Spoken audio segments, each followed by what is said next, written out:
We'll give the stragglers a few more seconds to come in. Now, I had a vague recollection that this course had about 100 people in it. What's happened to them?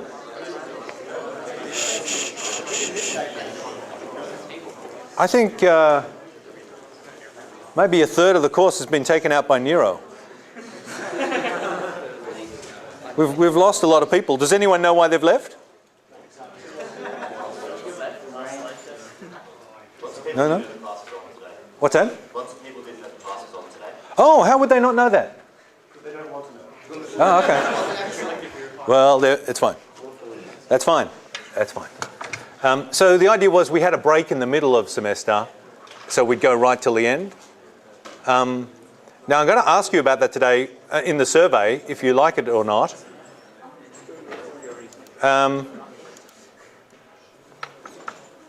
But I guess all the people that don't like it might not be here, so we're probably not going to get a... Anyway, we'll just do the best we can. Let's just quickly look for Buckaroo Banzai.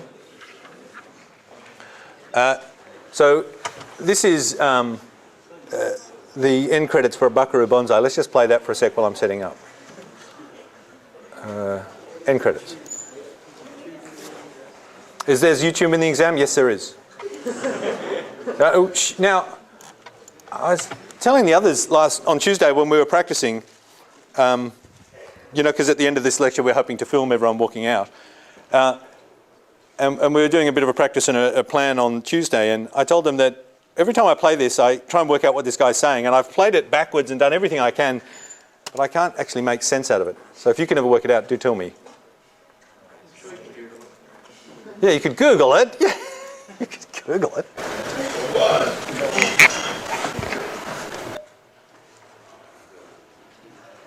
Oh, here we are. So this is the end of Buckaroo Banzai. This is just the credits, and I'll let that run for a sec. It's very exciting. It's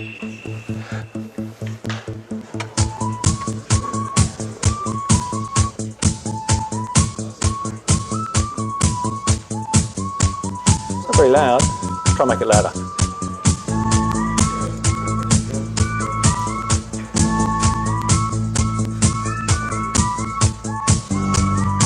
That's it. Yeah. This is a Robocop. Does anyone recognize this guy? He'd never seen him before.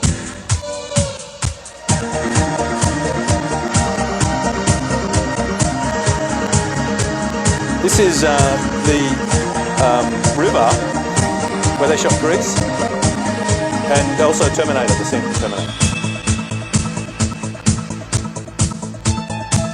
So essentially, all that's happening during the credits is the people are walking off with occasional diagonal entrances. Ellen Barkin. So our plan is at the end of this, we're just going to walk off and we're going to play a piece of music, and we'll all just walk. When they shot this, they hadn't actually written the music that this is shot to. So the director said to them all, it's roughly the same beat as this, and he played Billy Joel's Uptown Girl. So they walked around Los Angeles walking to Uptown Girl. So the important thing is they're all just walking. They had strange shoes and hair. This is the 80s, so what can we say? But notice everyone's very serious. No one's giggling or anything like that. And the pace is slightly too fast, so occasionally you have to break step to sort of catch up. And they're all just walking, and that's it. And there's, we watched the other two. There's, at the end of Steve Zissou, they do a sort of tribute to this. See, they're just all walking. And our plan is we're just going to walk down the centre. So we're going to film everyone walking out of here, then we're going to walk down the centre. You know, that sort of central walkway? And if it's raining, we've got an incentive to do it even faster. And we've got people up on the tops of the buildings with cameras doing the down shots. We'll do 2 takes, one with Cameron sitting on a trolley with me pulling the trolley backwards. So you'll just walk just seriously towards us with a serious look on your face. And then we'll get to the intersection with the engineering walk, and then everyone just goes off in different directions. And then, unless it's too miserable and we don't want to do it again, we'll then do it again to do a second take, because we'll never be able to do it again. And then it's done. And then we'll come back here and watch a Wizard of Oz. Oh, and Oh, damn, I forgot to bring a red chalk. No one has red chalk, do they? You don't know where there's red chalk, do you, Liam? How long would it take you to get? Oh, yeah, no, not now. Let's do it in the break between lectures. What do you think of that? Thank you. Okay, all right. Oh, and by the way, we've got some guest people joining us as we do it. Just remember, the whole idea is this is sort of just showing that we're all together. Essentially, that the course is about the people in it, not the lecturer of the course, and that everyone has collaborated and joined into the course. So people that have done the course in previous years are going to join us. Some of the high school kids that we shot this for are going to turn up, and they passed the course last year. They're going to turn up and be in it too. The head of school is going to be in it, Paul Compton, and even the Deputy Vice Chancellor Academic, the lady that runs everything in the whole university, has agreed to be in it. Though, because of the rain, I think we probably won't get her with us. We'll have to edit her in later on. Yeah, okay. So, and hopefully I'll get some of the other guest lecturers that have come to sort of walk into. So it'll just be everyone all together, and it'll last for about 30 seconds. So it'll probably take us 20 minutes to shoot. Okay, and as I was saying, we did, on Tuesday, we showed the other two clips that sort of pay homage to this. One is the Life Aquatic with Steve Zissou. At the end of that, they shoot credits that look exactly the same as these credits, but to a lame song for some reason. And that was just a homage to this. And again, they do the same thing, just everyone marching, slowly filing in one at a time, everyone serious, just pacing it out with really, I think the interesting thing when you watch that is the looks on everyone's face, because you're waiting for them to giggle or do something silly, but everyone's just quite serious. And the other thing is the Green Day song, Get a Job. Also, they do a tribute to this ending in that song, if you've seen the clip for that. And when we were playing it, who pointed it out? Jackson was here. Are you here, Jackson, now? Oh, over it is. Jackson was watching and he said, oh, that's the courthouse from Back to the Future. So there's a long, tenuous link. If you watch Green Day's song, Get a Job, you'll see the courthouse from Back to the Future. How about that? Oh, and Rupert pointed something else out too, which is it's a Beatles song, isn't it? It's Obladi. How about that? So there you go. Enough of all this. Let's get on with today's lecture.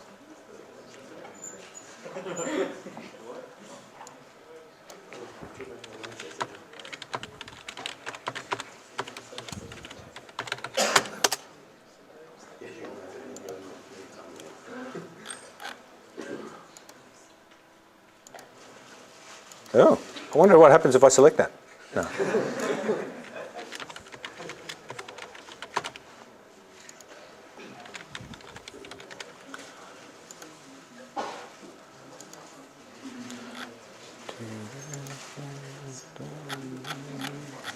Okay, so we're in our last week in, oh, I thought I updated that page to move the smiley face down to the next week. It's a bit strange. Lecture notes are by everyone today. It's not one particular tute group. I think it's everyone, isn't it? Is that right? Ooh, should go back. Commentary by student group. So everyone, anyone that wants to write lecture notes today, there's no one taking notes this week. Cancel.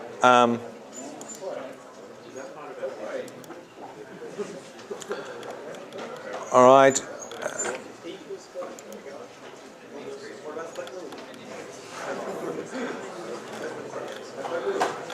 Okay, so here's some beautiful poetry.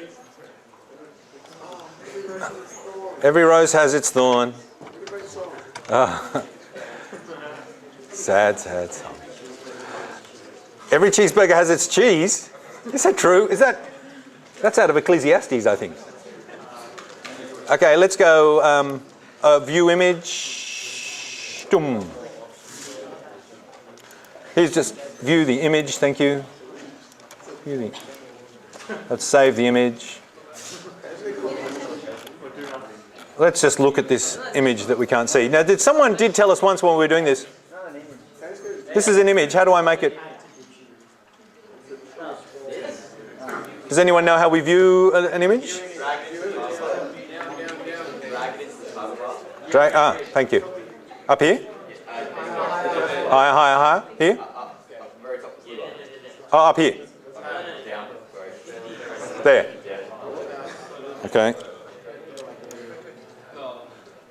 Oh, well done. Thank you very much. Awesome. Okay, so here we go. We're now at the last lecture for Comp2911, but it's more than just that. It's the last lecture for the sequence 1917, 1927 and 2911, which are 3 courses that were sort of designed. What's funny? Oh, thank you. Which were 3 courses designed to go together. And this is so I thought in today's lecture what I'm going to do is I'm going to tell you briefly hopefully summarise briefly what's happened over the first 3 courses and hopefully where we hope you are now. Then I'm going to talk in a bit more detail what's happened over this course. Then we'll do some feedback, then we'll take a break, then I'll talk about the exam, and then there's a few parting words of wisdom, and then we're done. That's our plan for today. And then we'll go and film the thing. Hey, does everyone know about the filming of the thing? No, the other thing. I'll talk about it in the intermission in case you don't know, just so you can think about if you want to do it and how you're going to do it and so on, so on, so on. So here's our picture for 1917. We basically, our main aim is just to teach you, not to teach you, to get you thinking like a craftsman. So at the end of the course, guys, don't do that. It really throws me off. It's crazy. At the end of the course, of 1917, we're hoping you'll be making workman-like programs and that you'll be proud of them and they'll be well put together and well constructed and so on, so on, so on, so on. 1927 is assuming you're a craftsman already, and we sort of talk about being a scientist and we think about how to think like a scientist and act like a scientist, and we're a computer scientist. And it's really all focused on science. So we do things like we looked at algorithms, classification thereof, measurement thereof. We looked at what we can measure and what we can't measure, and we did all sorts of sort of quantifiable and calculatable things. And we looked at also what made a scientist and tried to abstract that and see how that could apply to us. And then in this last course, we assume you're craftsmen and designers already, and craftsmen and scientists already, and we just want to talk now about design, which is the bigger picture. And it's normally the person in the suit that gets paid the most money. So we want you to be craftsmen, but we don't want you to be just a code monkey in the back room all your life. That's not very rewarding or interesting, though it's sort of fun. We want you to, but we don't want you to let go of that, but we'd also like you to be a scientist to completely understand how things work and how it all fits together and approach things in a systematic, sort of methodical way, because that's a really neat technique when you're solving more hard and interesting problems. And then finally, we want you to be a designer. We want you to be the sort of person that can put everything together, that can make it work, that if you've got a large problem, you can be responsible for delivering something to that problem that works and is on time, and then you're employable and you can run teams and run groups and run organisations or run your own life or run small problems on your own. But you can just run things and have successes rather than just doing what other people tell you, and sometimes it being a success and sometimes it not. Okay, so that's how the 3 courses sort of fit together. Here's the world's, let me just enlarge this a bit. No, not you, you. Oh, gee, did that make the craftsman bigger? Awesome. So it actually enlarges pictures. Good old Microsoft. Oh no, this is Firefox. Oh. Okay, here are our objectives over your degree for the first 3 courses. Now notice, by the way, this isn't in any sense, of course, the end of computing at UNSW. It's simply the end of the compulsory computing bits. Your actual degrees might have other bits attached to them of specialist knowledge you need to know. So you might have other compulsory subjects, but this is the end of the core that's compulsory to every student. So at the end of this, we think now you guys are able to look after yourselves, that you're competent scientists, programmers and designers, and that you can go on and now specialise and learn topics in great detail, and you can to some extent follow your heart depending on how much flexibility your degree has in it, and follow your interests and hone in and zoom down. And even if you go in different directions to most of the directions we've been looking at least you now have sort of a bedrock of knowledge in those areas. That's a good starting point for you. Okay. So our objectives over the 3 courses, what have they been? Because I know we don't talk about it very much. We of course have content objectives, and they're the obvious things that spring to mind. So we do need you to know C, we need you to know how a machine works, we need you to understand how memory works and so on. And I'll talk about the various content objectives of the course as we go through them. And that's sort of taken for granted, but gee, if that was all we taught, what a boring and empty sort of course that would be, and a boring and empty career you'd have. So yeah, sure, this course you've got to learn Java, and if you don't know Java, it's not so good. You'd certainly need to understand some sort of the OO paradigm, some sort of OO language, and don't just want you to dabble in it, we want you to be reasonably proficient. So sure, content objectives are good, but in this talk I'm going to talk more about the high-level objectives that we've had over the 3, because perhaps they're less obvious, and I'd like you to think about them, if only once in your degree, I'd like you to think about them now. So here they are. Sometimes there's all sorts of educational jargon. So at this uni, we call some of these things graduate attributes. And we say, oh man, how are you going teaching your graduate attributes? And I've got a whole lot of students with good graduate attributes. And when we say this and I'm sure someone's going to start calling it GA after a while, and then the words graduate attributes will atrophy. Already it's starting to happen. And people will just say, how's your GA going? And it'll have lost all its meaning. But let's not worry about the words. The idea is these are what we want you to be like inside, not things we want you to know, but changes hopefully that you've gone through and things you're now able to do in a more general sense that you couldn't do before. So here's my list of the important ones, and certainly the ones that we've been focusing on, especially if you've had me for the last 3 courses. Collaboration is really important. We want you to be able to collaborate. It's no good if you come out and you're a lone wolf and you can only work by yourself. It doesn't matter if you're the smartest person in the world.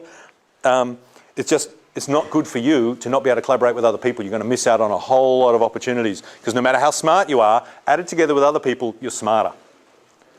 And if you're really, really smart and you've been solo and lone wolf all your high school years until you got to uni, you're probably finding it quite hard to do the collaboration thing because you're used to being by yourself. But I hope you've started to think about it and you've started to get better at it because it's not sustainable to stay like that. It's sustainable for easy uni assignments, but it's not sustainable for an interesting job. So we want you to understand and think about collaboration. We want you to be scientific. Scholarly, I guess, is what the uni would say, but I'm embedded in the sciences, so I think of it as being scientific. There's lots of skills about being scientific, and I'll talk about those when we talk about 1927. But for me, the main one is skepticism.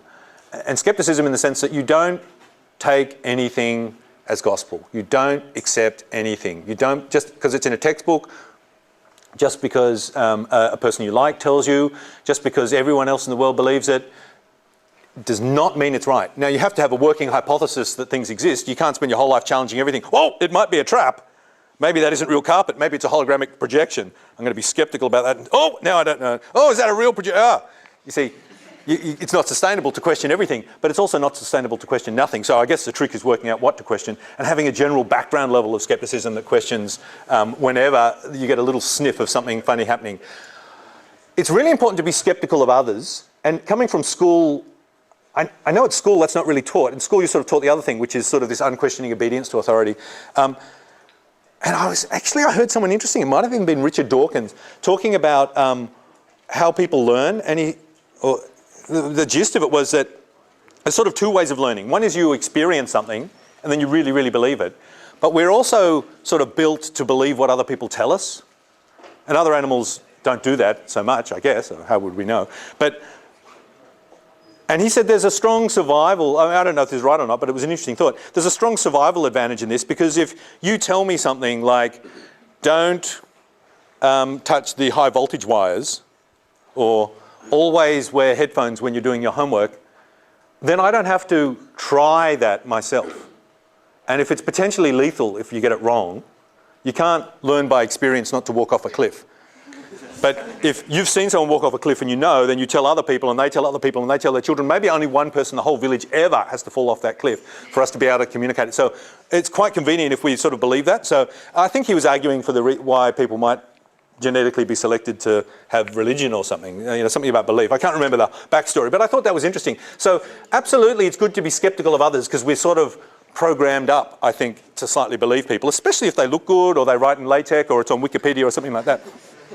Or if they sound convincing, but that's no good. But skepticism of others is probably the easiest skill to learn, and hopefully you've already got it a bit being at uni anyway. Skepticism of yourself is, I think, the hardest one, and I think it's quite easy to go through life and never actually even get that. Socrates said something like, the wisest man is the one who knows he knows nothing. Socrates is pretty awesome. I like Socrates. So hopefully in the second course you started to learn to question yourself, because of course in programming we do things and they're very complex things and we have enormous faith in our ability to do things. So we'll write programs and we tend to, our natural state is to believe they're correct and to believe we've done it the best way and the cleverest way and the smartest way and so on and so on and so on. And part of being good, and unfortunately practice has shown us that never works, even for the smartest program in the world. So we have to question everything we do and we have to look for the mistakes in what we've done. If we just think we're okay or we're right, we'll never improve, and what we've done is probably broken, so we'll never even fix what we've done. Okay. So skepticism's awesomely important. That's the main scientific skill that I hope you've got out of the course. We'll talk about other ones later on though. Looking for evidence is good, so that's sort of related to the skepticism thing. So don't just believe things, but hunt for evidence to support them or to subtract from them. So if you have some working hypothesis and you're believing all that stuff, nonetheless always be gathering data and evidence and quantifying it and storing it and tabulating it, and just in the back of your mind so you can use that to help yourself question your beliefs and validate them, or support them. I guess it doesn't validate them, but give you ideas that what you're thinking might be good or it might be wrong. So gathering evidence is really important. Quantify things whenever you can. So just saying something's good isn't very useful. I'm hoping now as graduates of this course and the other two, that when you see something good now, you don't just say, oh, that's good. You say, that's good, I wonder why. What's good about that? And you start saying, that's good because of that, but it's not so good because of that, and it's really good because of that, and all added together overall it's good, but here are the individual reasons, and you start to zoom in and sort of assess things. And part of assessing is going further than just saying it's good or bad, but as you try and quantify things. So it's like the guy that I was talking about with clouds. You just look at all the clouds and all the clouds look different, and every time you look at a cloud it's different. You could just stop there and say, yeah, they're all different. But this guy, whose name I keep forgetting, so it's shame on me. Does anyone know his name? The Cloud Man? Ian Cloud was his name, as far as you know. And he said, look, I've noticed that clouds fall in 9 distinct patterns, or however many he came up with at the time. We've tweaked the classification simply since then. And by doing that, we started to work out a bit about how the atmosphere was structured and the different strata, and we worked out sort of how rain happened, and we worked out all these things just because he noticed that the different clouds have different characteristics. And I was ashamed to say that until I'd read that book that talked about it, the discovery of clouds, or the invention of clouds, or whatever it is, I myself hadn't actually analysed clouds, other than thinking dark cloud, it's going to rain, or no clouds, it's a hot day. But now when I look at clouds, I see all these things. I think, wow, look, it's broken up into that sphere, whatever it's called, and that you can see the head of the thing going up and the big thing. Or you see the little strata and you see all the different things, and you say, oh, I see, that's where that part of the atmosphere bounces with that part of the atmosphere, and this means this is going to happen. And now I look at clouds and I think about them all the time, and I'm able to engage with them more thoughtfully because someone quantified and classified them. I think that's good. Can I give you an example of what I mean? Because it might just sound like a vague wishy-washy thing. This is one from my own life. I remember when I was young and at parties, my friends used to get drunk, and I was slightly too young. We just started to go to parties unsupervised, and my friends had been going for a bit longer than me. And so the first party I went to, all my friends were there, or some of my friends, well, actually one of my friends was there, and he was completely drunk. And I was talking to him, and he was just stupid and saying these stupid things, and he had bits of vomit hanging off his face, and he thought he was funny, and all the other people were drunk, and they were all laughing at jokes, and I love jokes, but the jokes weren't funny. And I thought, oh, okay, so when you laugh, something happens to your sense of humour. It sort of degrades, and as long as everyone's at an equal level of drunkenness, it's okay. But I thought, oh, yuck, I don't want to do that. And I also heard that song by the Mental as Anything, The Nips Are Getting Bigger, my biggest piece of education in my whole life, in which he talks about alcohol killing your brain cells. And I thought, oh, I love my brain cells. I love my brain, it's me. The rest of me is just a meat popsicle. It's being driven around by my brain, and I don't care what happens to the rest, but I want to look after my brain. So I decided then at age 14, where you do make resolutions, I'm never going to get drunk, ever, ever, ever, ever. Now, it was quite hard to live up to that because, you know, there's social environments and things like that. And sometimes I'd drink sort of alcohol I hadn't tried before, and it would be stronger than I thought, and I think, oh, I feel a bit woozy now. And I think, I wonder if this is drunk or not. Now, I'm really proud to say that I didn't just stop thinking, I wonder. I thought, well, I wonder if I can measure how drunk I am. And how do I know if I'm drunk or not? Because I know all my friends, when I say, hey, you're drunk, they say, no, I'm not, man. I think, so you lose your sort of skepticism or your ability to assess if you're drunk or not. So how from within the system of drunkenness can you assess objectively how drunk you are when your critical faculties are degrading as much as your creative faculties, so you can't use your critical... So I thought, oh, that's really tricky. And then I thought, oh, I could walk on a straight line, because I've seen that. But I was walking on a straight line. I thought, oh, I'm never really good at doing that anyway, and that's good enough. And I thought, okay, my critical faculties probably aren't good enough. I'm probably accepting things that aren't good enough as good enough because I'm a bit drunk. So I thought, oh, what can I do? What can I do? And then I came up with an experiment, which is now patented. It's Richard's drunkenness detector, which is you just pick a random number, best to like a number off a letterbox near you or someone's shirt or something like that, nothing you've pre-planned, and you double that number, and then you double that number, and you double that number, and you double that number, and you keep doubling it for a minute. And you remember the last digit of the final answer you get. Or that's not so useful, actually, is it? You can just cheat and just double last digits. But anyway, you remember some hash of it, because you probably can't remember the whole thing unless you've got a pen. And then the next day when you're well, and clearly not drunk, you actually work out the real answer and see if you got it right. And if you did get it right, then you look at how long it took you to compute it. And it's more or less a constant how long it takes you to multiply and double numbers. And I figured if I was out by a factor of 2 in the amount of time it took me to do the multiplication, then I was actually a bit drunk. So the important thing about that was not anything to do with drunkenness. The important thing about that was, I think it's really important to quantify things and put numbers on them, so you can start saying, last night I was 20% drunk. You know, I was 20% slower than normal. The other night, I was 300% drunk, man. And you pull over and the police say, excuse me, can you double this number? Yes? Can't you just compare yourself to an electrical engineer? You could compare yourself to an electrical engineer.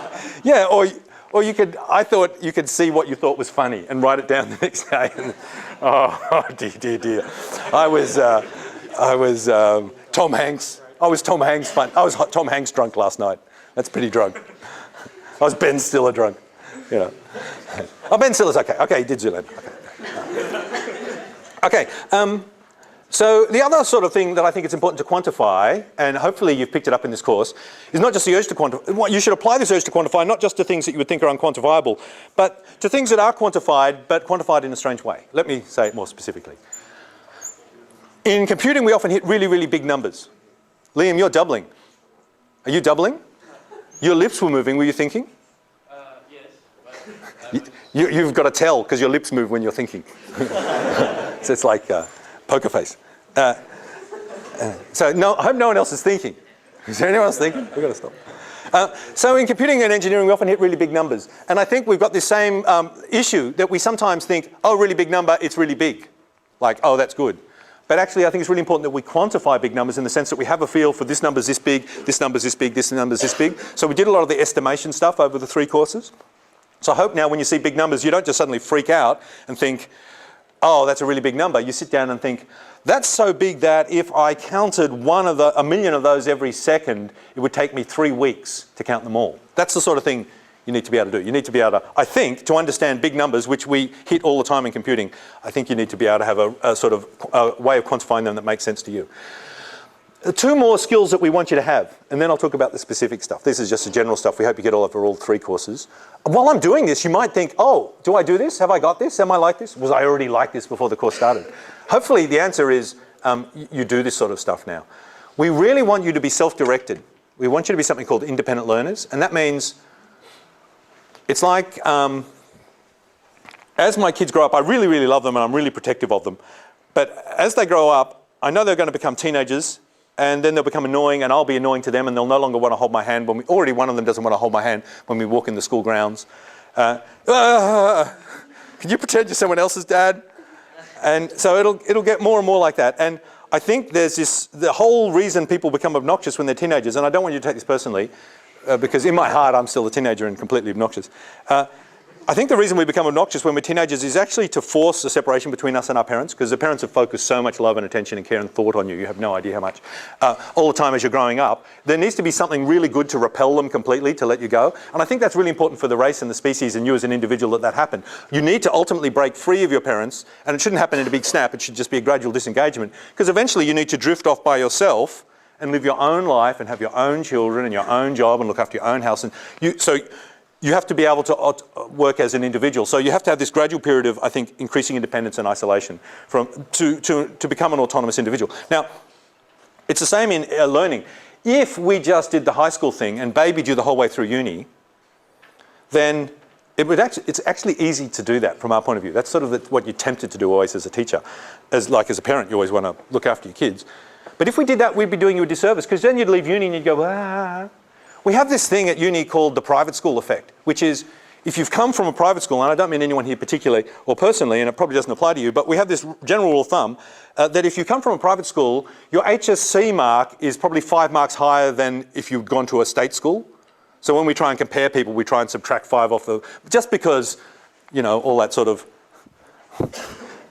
pushy stuff that some private schools do and some don't. So it's a complete generalization. But the idea is we wouldn't be doing you a service if we kept doing that through uni. If we kept helping you and pushing you and nurturing you, and whenever there's a problem, saying, don't worry, you have an extension and I'll help you with that, and you missed that lecture, don't worry, and I'll show you what's important, and I'll tell you what to know, and I'll tell you exactly what you need to know about this topic, and you don't have to worry about that, and you do worry about this. If we did that, then when you went out there, you'd be hopeless. So our idea is this gradual disengagement, and it's hard, and you've probably noticed already in second year, I'm trying to interact with you less in a weird way. I'm trying to help you less. I'm trying to leave more open questions. I'm trying to believe you in the lurch a bit and then sort of stand back and watch what happens. It's hard to do. I don't like doing it, but I think it's the right way to teach. And then in third year, less and less. And by the time you get to fourth year, you should just be teaching yourself. You should be looking after yourself, responsible for your own learning, looking after your own deadlines, deciding I want to learn this subject, I don't want to learn this subject, I couldn't care less about that topic, I really care about this topic, and hopefully you start losing interest in marks and you become what we call an independent and self-directed learner. And if we get it right, or if you get it right, it's not down to me, yeah, it's down to you, then when you leave uni, you'll continue to learn all your life and grow and adapt and develop and things. And that's a good thing in computing because it's such a new field that it itself is changing all the time. But even if you're a mathematician or a physicist or in one of those fields that seem to change a bit more slowly, perhaps because they've been around a bit longer, I think it's still good as a person to evolve and change. So I'm hoping you'll keep learning forever, and please forgive us if we seem to be a bit harsh sometimes. We don't like doing it. If Rupert had his way, you guys would have one-on-one personal tuition 24 hours a day, and you could just call us up and we'd do anything for you. And if you want an extension, we'd give it to you, and we'd just do anything. And we'll sit next to you in the exam and help you, and it just... And that is fantastic, and that's exactly what we want in a tutor. That's what all tutors should be like. But I hope you see that that's not actually what we're going to be doing for you. Yeah, okay. And hopefully also you've got this sense of professionalism, which is that in a sense you have a wider responsibility, not just self-interest.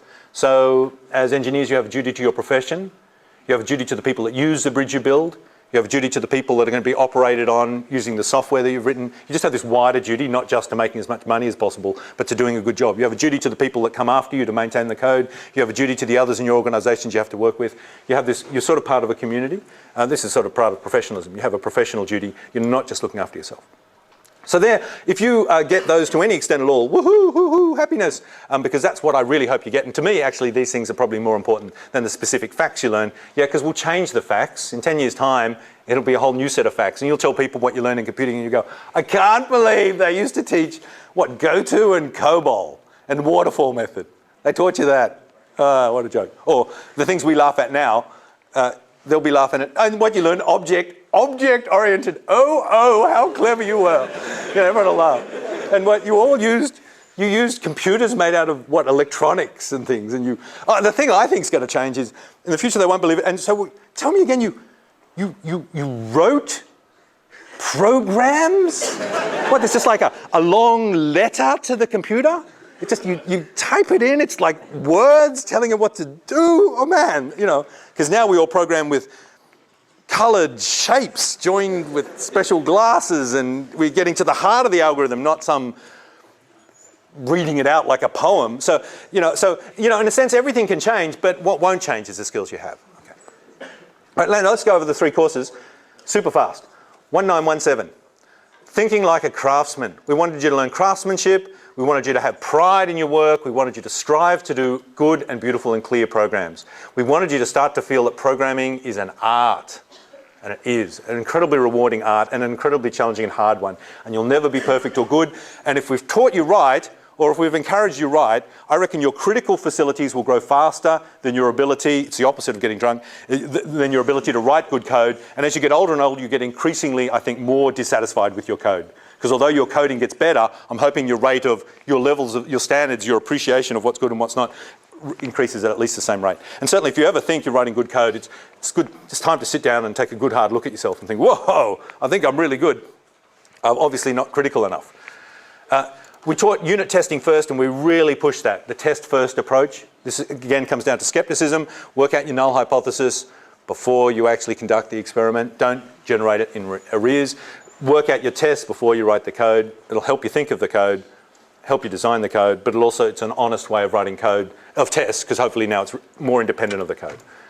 Then if you write the tests after you've written the code, you'll find it very hard to find things wrong with post-tests that you write yourself. We wanted you to learn C, yeah. We wanted you to understand memory, absolutely. We wanted you to understand abstraction. And abstraction is something we've come back to 3 times, once in each course. Abstraction's the heart of everything. Abstraction's important because it's a really important design feature in the languages. So as you learn different languages, and in C, when we started with C, it's really important to see how to do abstraction in C. It's really important to understand scope, to understand how functions call, to understand the stack. That's all ways C has having functions, is ways C has of abstracting things, and it helped us design our programs. And then we saw abstraction in the second course, again when we started to view algorithms as belonging to classes and thinking not just of the specific details of the program, but the general, more abstract algorithm it represents. It's just this really important, powerful tool. And in this course, of course, we do it all the time.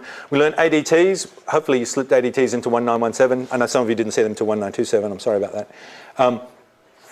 It's just our first concrete, other than functions, it's our first sort of abstraction at the data level, which, as you can see, leads to objects eventually. We taught you programming in the small, sure, writing small programs, getting them correct and so on, and then hopefully we started to teach you about programming in the large, and you could see it's not just the same but 10% bigger, it's a different problem. Writing a small program, that's one story. Writing a big program, that's not even related to the first story. Okay. Programming in the large. We need different techniques to deal with the complexity explosion we're going to get and the rate of error explosion we're going to get that's related to the complexity explosion. COMP2911, think like a scientist, and of course we still wanted you to be a craftsman, we didn't want crap code. Skepticism, yeah, look, I thought long and hard for all the 3 courses, and some of you have only had me for this, but some have had me for all 3, and some have for 2. In all the courses, I spent a long time thinking before I did the course about how I would organise the course. And in fact, I even kept a diary of how I did it. And one day I'm going to actually just post it up so everyone, the other lecturers that are interested in designing courses can share ideas with me and I can share ideas with them. But I decided one thing was I didn't want to have a lot of telling, though. Look at me now, I'm telling, but yeah, but it's the last lecture. I wanted to have a lot of you experiencing stuff. So whenever possible, I've moved content into labs and shoots where you actually encounter it by doing it and so on. How did I encourage you with skepticism? Well, I did this crazy thing in 1927 that I have mentioned to some of you already, that I started telling you lies. From the very first lecture on, there was false information in most lectures. And sometimes it was just amusing false information, and sometimes it was seriously wrong information. And then I tested you on that information in the final exam. And I was really pleased to see that, I think we have talked about it in the lecture now, I think about it. I was pleased to see that I didn't seem to have tricked anyone, or no one paid any attention to the false information, perhaps the real information. So things like I would tell you how to do something and how something worked, and we'd talk about the principles, and then I'd give some examples, 3 examples. And then on one of the examples it'd be wrong. I'd say, so the formula is da-da-da. And then I'd move on as quick as I could. And you guys are always on to me, so half the time you'd catch me, but half the time you wouldn't. And I'd think, woohoo, I'm in. And I'd write it, that's in the exam. Okay, but you got them all right. I didn't actually find any evidence that anyone got caught out. None of the specific lies that I told you were reproduced in the exam. So I was hoping that would teach you skepticism, because I know at uni you always believe the lecturer. Yeah, because we're sort of the authority figure. But you shouldn't. Yeah, we're just like you, but just slightly larger and older. So be skeptical of everything, even if it comes in attractive wrapping.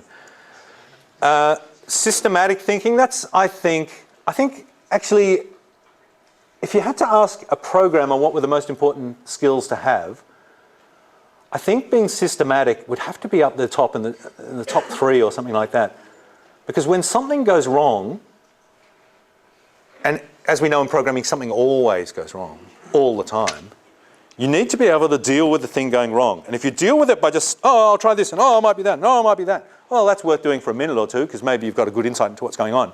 But if that doesn't work, it's like when I'm looking for my keys around the house. Oh, I'll try there. Oh, it's not there. Oh, it's not there. And then I just turn into random probes, stabbing random locations, looking for the keys, lurching from room to room. Oh, it's probably in the kitchen. No, it's not in the microwave. Oh, it's probably there. No. Oh, maybe it's in the kitchen in the fridge. No. And it's just this complete disorganized, non-systematic search that's wasting time in transiting, and also it's probably missing things and I'm looking in the same spot. It's just a mess.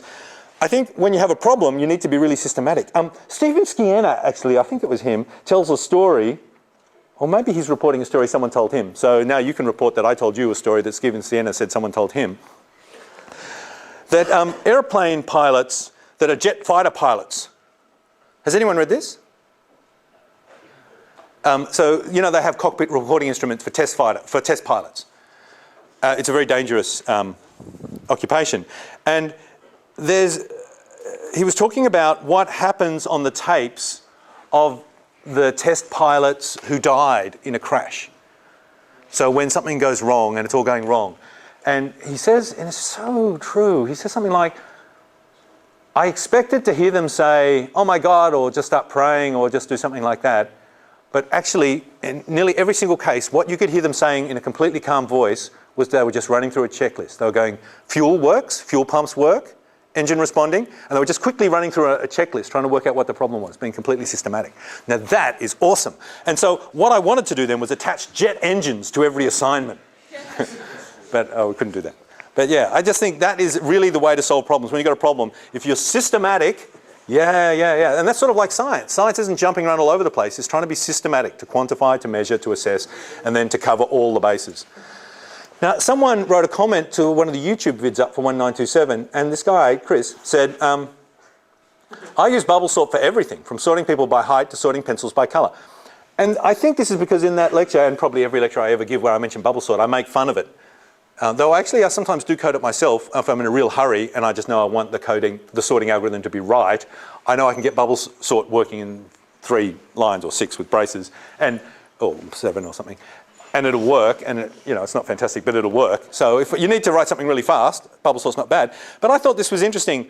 I use bubble sort for everything. Okay. So what I'd like you to do when you see comments like that is to sort of analyze them, to not just accept or reject or anything. You could think, but Richard told me bubble sort was crap, so this guy's an idiot. Or you could think, Richard's an idiot, so this guy's right. Or you could think whatever you want to think. But here's what I thought when I looked at it. You might want to think about it for a sec, actually.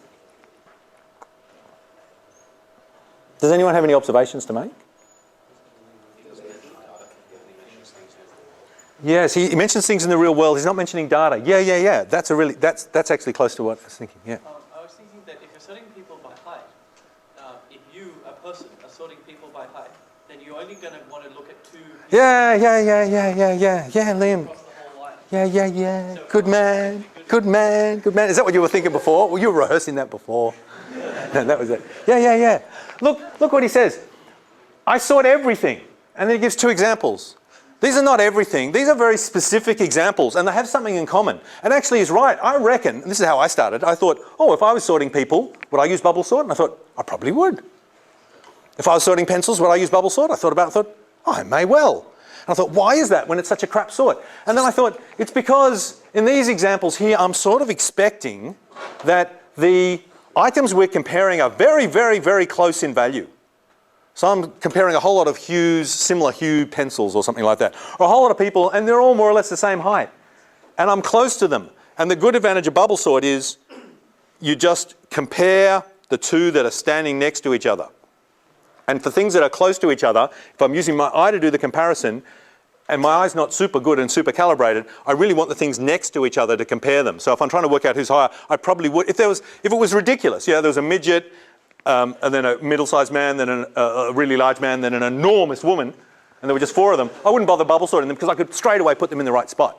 But if it was 50 people and they're all just within a centimetre of each other, then I'm going to do a bubble sort. I'll put them next to each other so I can do a better comparison. And with pencils likewise, my eyes aren't good at comparing. There's a green. Was that like that green? I can't remember. Only way I can tell is by putting them together. Bubble sort's a way of systematically sorting things by putting them together.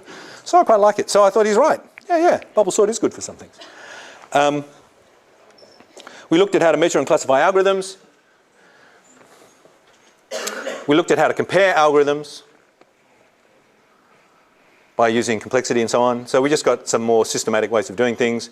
We talked again about intentional versus extensional, which again is a theme in the course, and it's closely related to abstraction and essentially the benefits of abstraction. Let's just throw information away. If we just concentrate on the extension, if it's possible to do that, we don't have to worry about the intention. And then you saw how that gives us this enormous complexity payoff. We don't have to consider all the internal states when we're considering something outside. We can just ride the system as a single thing, single unit. And we started to analyse problems. That was interesting, because for the first half of that course, we were really just talking about algorithms and ways of solving particular problems. But towards the end of the course, we moved in this really interesting direction where we started saying, what is it about this problem that's interesting? So independent of computers, independent of computing, we just started looking at problems. And of course, that's exactly been the theme of this course.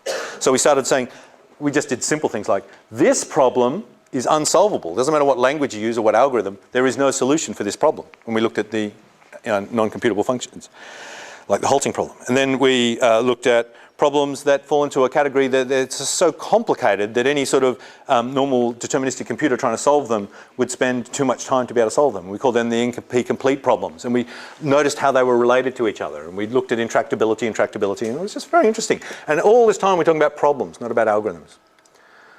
So that was that course. So at the end of that course, hopefully you'd become a bit of a scientist and you started to measure, classify, think and analyse things. You'd started to appreciate the need to understand problems as well as algorithms, as well as programs, and you'd got a craftsman like nature to you, hopefully. You got some pleasure and joy out of programming and producing something beautiful. And also you had a strong urge and desire to produce nice, well, workmanlike code. And then we got to this course. Whew. Now, in theory, I've done this whole part of the lecture already, according to my timetable. So let's just skip over it. All right, I'm going to talk so fast and just skip lots of examples, because that's the right way of teaching. I gave you all a survey saying what's the course about. Everyone filled it in. I read it. Here's what I found. I went through and analysed them all. 71, as I read them, I thought, oh yeah, right on. That is what the course is about. Or sometimes I thought, oh yeah, that is what the course is about. I better write that down. That was so good and insightful. They were fantastic. It was this real high point for me reading them. 6 of the people that wrote it they wrote down things that I was unsure if they knew what the course was about or not. They might have, or they might not have.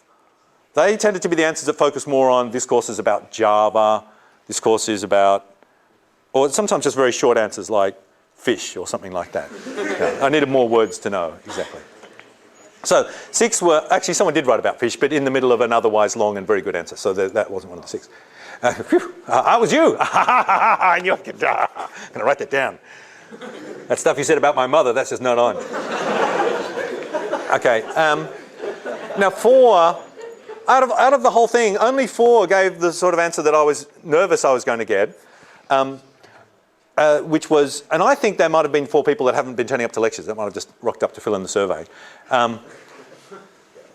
Or they just complained, which was fine, and there's a time for complaining today. We're going to do a survey soon and you can complain as much as you want. But they didn't answer the question that I asked, which is, what do you think the course was about? They just told me what they were upset about, which is good, because it's good to know that. So, but that gave me an upper bound of 4 people who weren't, that I was nervous about and what they'd got out of the course. And 71, I was very, very confident that it had been effective, that at least they'd understood what the course was about. Whether you'd achieved those goals or not, I don't know, but at least you understood them. So that was very interesting. What's the course about? Here's what I think it's about. It's about design. It's a design course. It's about how we design, how we write good designs, the difference between good designs and bad designs, how we analyse designs, how we compare designs, how we come up with designs, how we implement designs, how we design designs. Yeah, that's that arrow across the middle between the 2 circles we keep drawing. And it's about problems. Because our designs are all to solve a problem. So it's a course about problems and problem solving and solving problems. I said the same thing twice. But that's what I reckon the course is about. At its heart, how do we solve problems? Problems in computing, problems everywhere. Because of course, problems don't have to be embedded in computing. It's interesting to look at problems in other domains. We're not doing that because we want to. We're doing that because hopefully we can lift skills out of those domains and ideas and insights and move them over to computing, and they can help us solve things in computing. Right, so here's what 2911 was about. Well, sure, one of our objectives was teaching Java.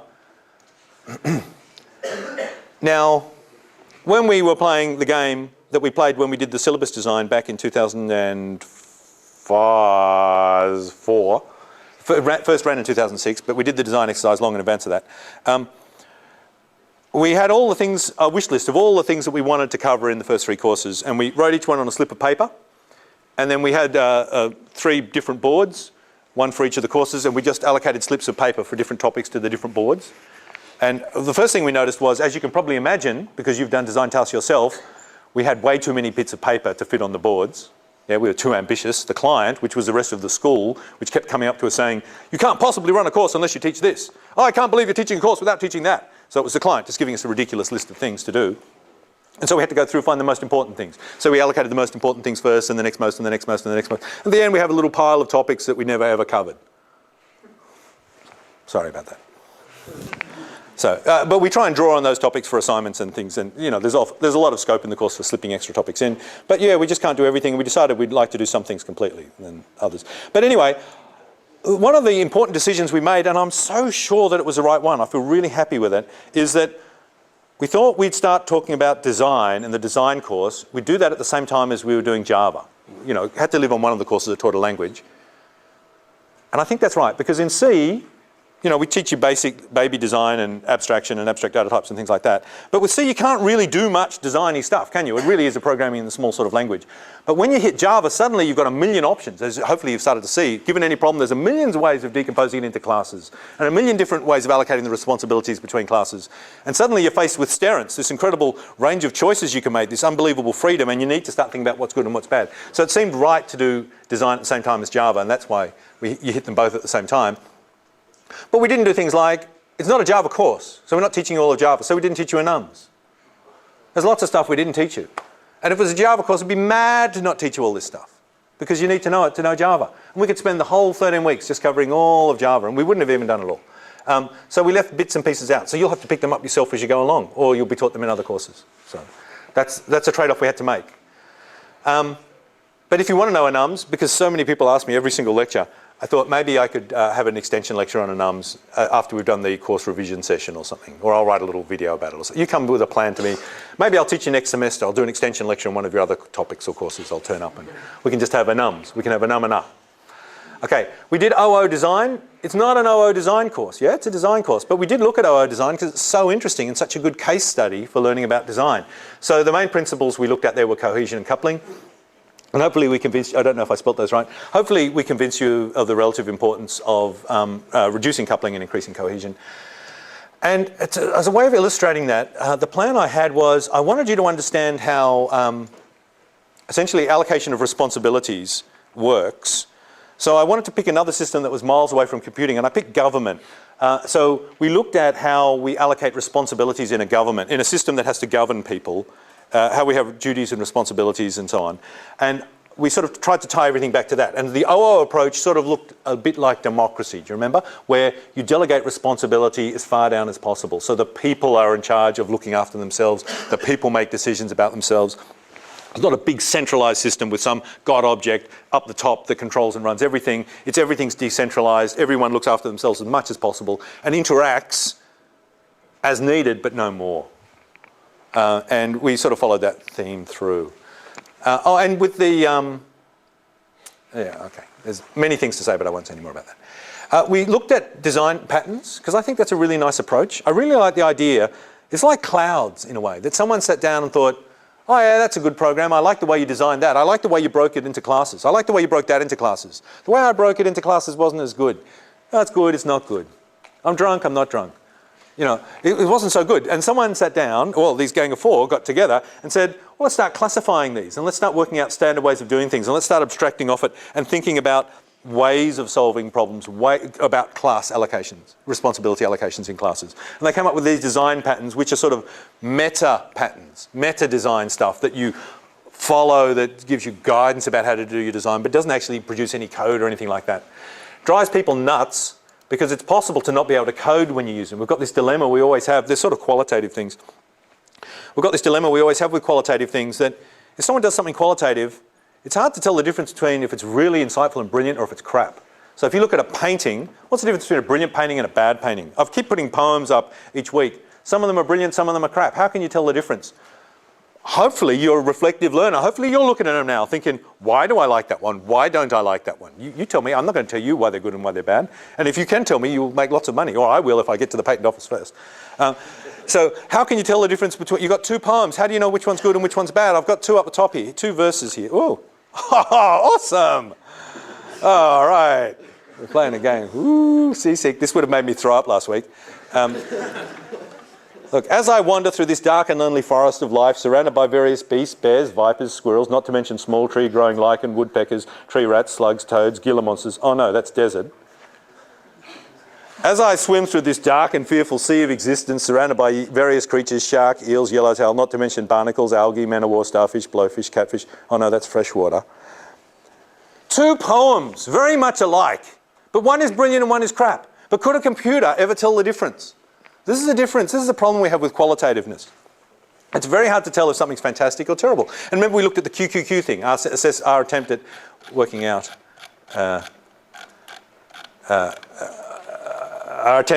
out the relationship between qualitative things and quantitative things. And essentially, if you can quantify something, that's pretty cool. That starts giving you ways you can measure if it's good or not. And we also looked at the danger of putting too much attention to that measurement because you can't really always catch equality with quantity. All right, Java, design, coupling, democracy, patterns. Oh, the state pattern. Yeah, look, the state pattern was a pattern that I showed you a couple of times before we did design patterns. And then I never mentioned to you that it was a design pattern. Here's the state pattern. It came up with it as a solution to two distinct problems. It was the same solution we came up with twice. And I was hoping you'd notice it was the same solution, but in completely different domains. Once was with chess. We were looking at chess pieces, and we had this dilemma that chess pieces, when they reach the back row, the pawn might become a queen. Now, we knocked that rule out of our game, so you wouldn't be faced with that dilemma. But if we allowed that to happen, then you can't actually have a pawn class, can you? And you can't have a queen class, because an object can't change class in the middle. So we looked at, oh gee, how could we solve that? Well, maybe we could keep track of all the references to the object.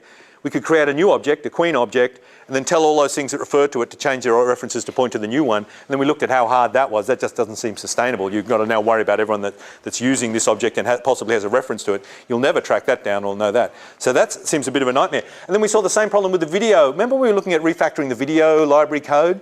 And we had videos that were overnighters and videos that were weeklies and videos that were something else. And we had this nice class breakdown, and then we thought, but hang on, next week maybe the overnighter will become a weekly. Maybe it's not. And then, oh, how can we handle that? Do we have to rewrite the code and recompile everything to move it into a different class? And so we had these two problems, and in both we solved it the same way. Do you remember how we solved it? It's called the state pattern, the way we solved it. Okay. Right. Now, I love patterns because they're interesting to think about, and they're also full of crap if you don't understand them properly. So I think it's good to understand them properly, and it's very hard to understand them properly. This book is such a nice book, Refactoring to Patterns. You definitely should all get this book, as well as the Gang of Four book, as well as Martin Fowler's Refactoring book. In this book, he wrote this book. It emerged out of a group he ran. Every week he ran something called a design pattern study group, where every week the people got together and they studied one pattern at a time, or maybe it was once a month. A group of people got together, professionals that were at this stage in the industry working. They'd meet together one lunch, I guess, at someone's office, and they'd pick one pattern and they'd spend, I think how they did it, I think, was one person got given that pattern and had to think of examples of it and ways of talking about it. And then that person would start the study group by presenting that pattern to everyone else. I'm just guessing now. And then everyone else would listen to them and then make comments on it and so on and so on. And it would take turns, and each week they'd look at a different pattern. And in the back of the book, in fact, he gives a suggested study sequence of going through the different patterns and how they relate to each other and the different refactorings. I reckon you guys should do that. I'm going to suggest to some lecturers that we do that. We should form a study group. What a great idea, and continue to teach ourselves patterns and go through the patterns one at a time in a sensible order and try and understand what they do and their strengths and their weaknesses. Because thinking about patterns has, in this course, even while I've been teaching the course, improved my coding more than anything else I can remember improving in the last 3 or 4 years. It's actually made me think of interesting new ideas that I wouldn't have otherwise had. So I'm filled with newfound and extra respect for patterns, and also a degree of skepticism, because you can hide your incompetence by just blabbing on about patterns all the time. So yeah, we should do that, I think. In fact, maybe we should do the same thing. Maybe you should form a design pattern study group and tell me about it and I'll come along. Yeah, we can all study it together. That'd be cool. But you should start taking responsibility for your own learning in this sort of way. Okay. We looked at algorithm design. We started off with Goldilocks and the three pigs. You remember that example? We had one problem and we looked at over and over and over different ways of solving the problem. And we discovered ultimately that probably the most important thing in that problem was to unask the original question and to realize actually the problem faced by the little pigs wasn't keeping themselves safe from Goldilocks, it was keeping themselves safe in total. So here's our steps for designing an algorithm given a problem. First, can we unask the question? Otherwise, we'll brute force it. That's our next attempt. Now maybe brute forcing takes too long, but then maybe we can do like you did for the target design task. Remember that one we had the letter in the middle and the other ones around the outside? That was essentially for you a brute force task, but you could cut down the search space by brute forcing it in a sensible and clever way. So by using algorithms and other tricky techniques, you weren't actually pruning. Just by using appropriate data structures and different ways of enumerating what the state space actually was, you could make it solvable in feasible time. So that was just, I was trying to show you that brute force doesn't always have to be brute. You can actually be clever to speed that up. All right, now, if brute force can't do it, no matter how clever you are, and you can't unask the question, so you've got to do it, well, then we went through a sequence of steps. You can either look at the problem structure to give you a clue as to the right approach, or you can look at the answer structure to give you a clue to the approach. If the problem structure is amenable, here's the different things you can do. Consider converting the problem into subproblems. If the subproblems are identical but smaller in size, then we can use a divide and conquer. I didn't write that in here. If you can build your answers up slowly, the subproblem is towards slowly building a single solution, and you can fail early, you can find out the answer is not going to work before you've completed the whole answer, you can use backtrack or branch and bound. If you can break it into subproblems, the components, and solve each component independently of each other, you can just use the greedy method. How nice if everything could be solved with the greedy method. Sadly, it rarely ever happens. Though someone was telling me, who was it? It was you. I've forgotten your name? No. You said next time you got my name in Buckland. Did I? I forgot I said that. Are you sure I said that? Oh, man. All right, I'm going to try really hard to remember your name. No, what's that? Joe. Is it Joe? Yeah. That was an awesome hint. Thank you. Thanks, Joe. No, Joe was telling me that he has programmed the... You're using DB? DP, dynamic programming. Oh, you did Huffman encoding using... No, not Huffman. No, I did the actual search with DP. Yeah, but you implemented Huffman. Yeah. Yeah. Huffman is greedy. It's one of the very few times that greedy works. Okay. So yeah, that's right. And then you did dynamic programming for the search. It's awesome. Well done. I'm very, very proud of you. Joe, good man. You're allowed to call me Rupert. Okay. We looked at dynamic programming where we can only do it if the sub-problems have this thing called optimal substructure, and it's only worth doing if they overlap as well. We did one double lecture on that, and the remaining lecture then I was really sick for, so I owe you a video of that. So at the moment your dynamic programming has a little hole in it. So if you still don't get it, teach yourself, yeah, but I mean you're close enough that you could just look at 2 examples and you get it, but I'm aware that I owe you something, so I will actually show you dynamic programming. And it'll be a video that I make over the next week or so and put up. No, actually I think I might do it at the course revision day when we do the revision. What do you think of that? I'll review it then. And then you can ask me questions and we'll record it as well, and then you can have a recording, but you also have the chance to ask me questions while we do it. Anyway, write down offline what you prefer me to do if you want me to do something else. And then we also looked at the idea of maybe the structure of the answers is going to help us solve an unknown problem. Maybe a wrong guess will give us some hints about the right guess. If so, we can just try repeated guessing and moving in a sensible direction, and that can get us. And we looked at an example of that being simulated annealing. Okay, now I think we should probably take a break. We've nearly finished all the stuff about 2911, and then we're going to do the feedback.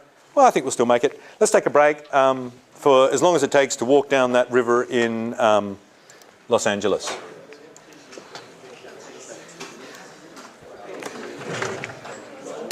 Oh, maybe we should find Uptown Girl. Dylan.